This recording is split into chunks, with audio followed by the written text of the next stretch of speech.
What is going on, ladies and gentlemen? Welcome back to the channel. My name is Paul. This is the Leeds Therapy. Thank you, as ever, for stopping by. I really do appreciate it. I hope you're doing well. On the right-hand side of the screen, you will see my socials. If you could give those... I say the right-hand side of the screen. It's not right. Below me, you'll see my socials. Give them a follow if you could. First things first, 3K subscribers. I don't know what's happened. I lost a load of subscribers, and then a load of subscribers just appeared out of nowhere. So thank you as ever for all you guys that are new. Really appreciate the support, and we are on the way to...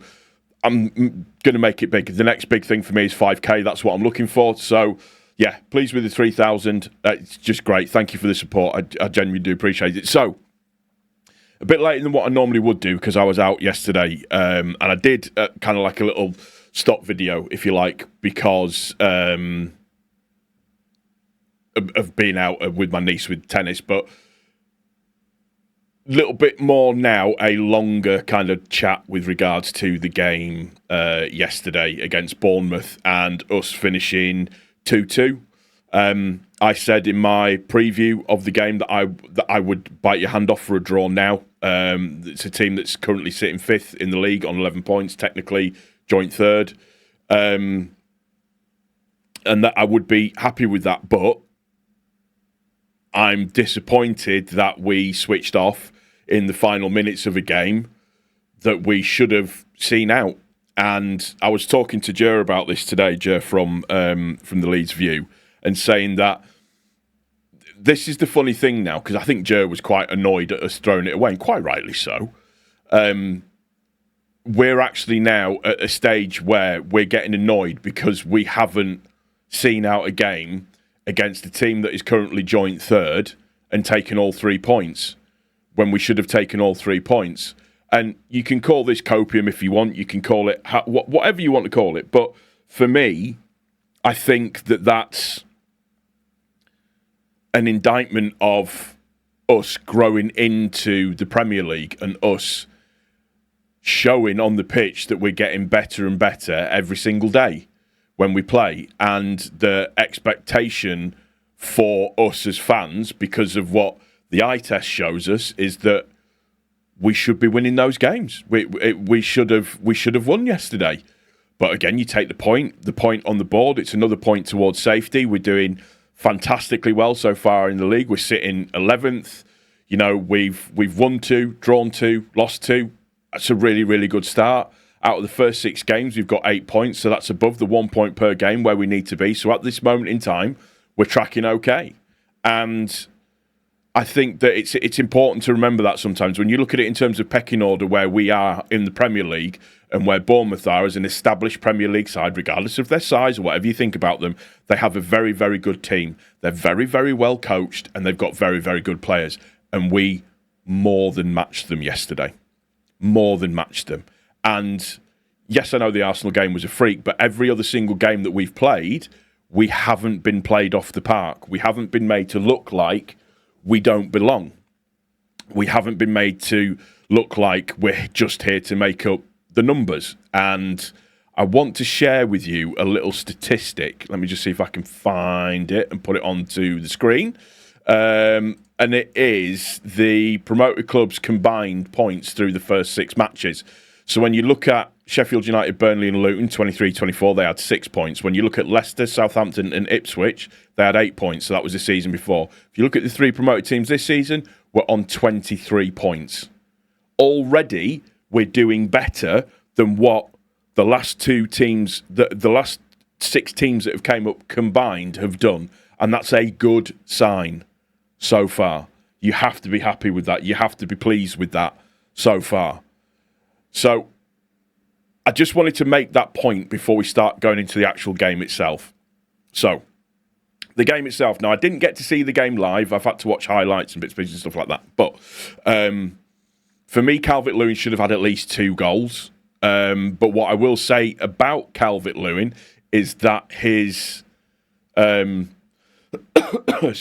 general all-round play and hold-up play was really, really, really good yesterday. And it's nice to have somebody that has that hang time, that can bully, that can do what you need them to do. I thought Okafor played well yesterday. Aronson, I'm starting to like what Aronson's doing. I'm not saying he's the answer on the right-hand side, but he's not let us down. I think that's a fair comment to make. And had it not been for Calvert-Lewin not being able to bend his neck enough and get the power behind it, we would have had one of the assists of the season. Stack, good game. Ampadu, good game. Longstaff was absolutely incredible in the second half yesterday. He was good in the first half, but he was incredible in the second half. Absolutely incredible in the second half. He gets a 9.2 rating and the man of the match on FootMob, but that's because of the goal and the assist. But in the second half, he was everywhere, absolutely everywhere. He made a couple of mistakes in the first half, giving the ball away a little bit, etc., so on and so forth. He was just a little bit off it. So, but really came into his own in the second half. And Johnny Cooper, I should say, sorry, put out a brilliant statistic yesterday saying that Longstaff is the first Leeds United player Opta has on record to create 7 chances, win 10 duels in a league game, covering over 12 kilometres per game so far. That just tells you how mammoth his second half performance was, and he's really growing into that position now. Absolutely. Goodmanson, ridiculously, Goodmanson's rating's 5.4 on FootMob. Goodmanson was phenomenal yesterday. Brilliant.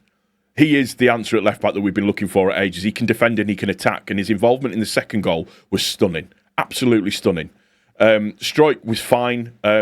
Should have challenged for the second ball for their second goal. Rodon, really pleased to see him get his goal. It's nice to see Longstaff on corners. He seems to be able to put a good ball in. It looks like there's a bit of sense and sensibility in terms of what's going on and what they need to do at corners and stuff. So overall, pleased. Bogle's just brilliant. I've got no notes for Bogle. He is such a good right back. I don't know what Sheffield United people were telling us. He is such a good right back, unbelievably good in my honest opinion. And then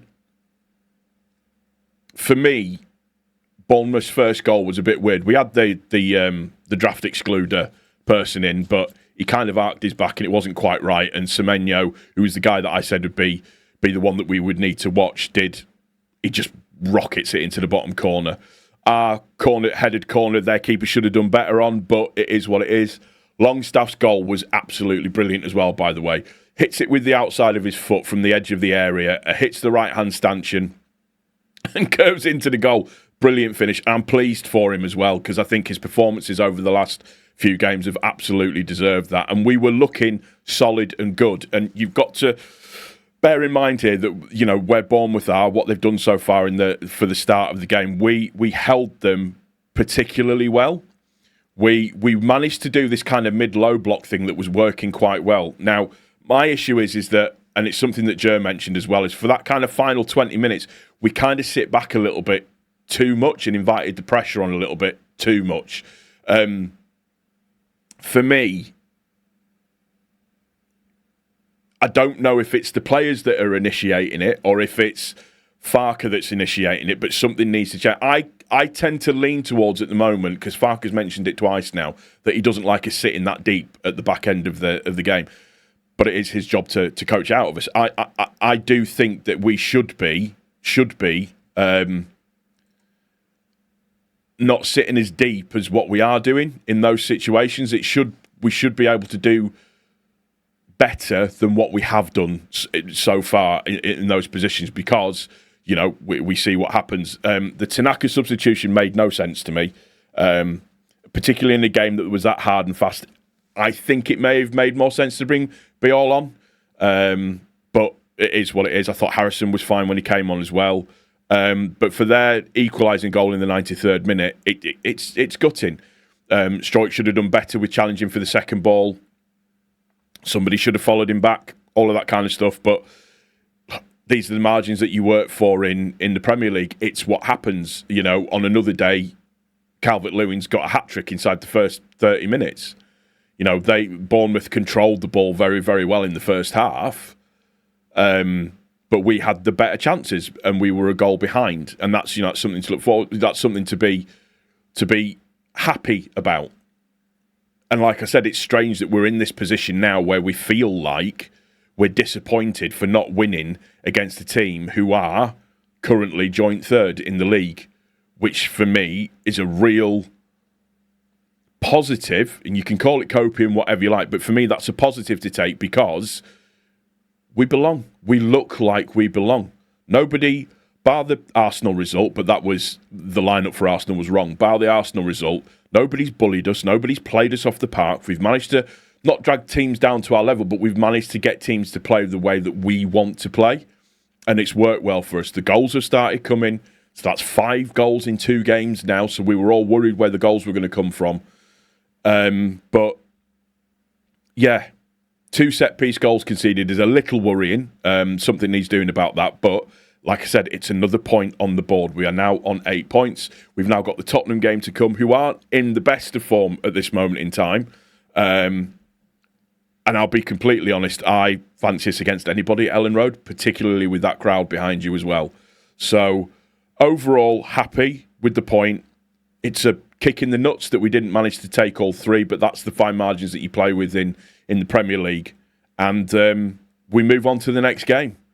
Hopefully, no injuries or anything like that from this last game. But yeah, I'm pleased with what I saw second half. Much better second half. But we definitely belong in this league, and I think we're growing. Notoriously, Farke teams are slow starters, but we seem to be building up a bit of momentum now. The important thing is to pick up points constantly in this league. You've got to be, particularly if you've come up for the first time, it's picking up the points on a regular basis. That's what you've got to try and do.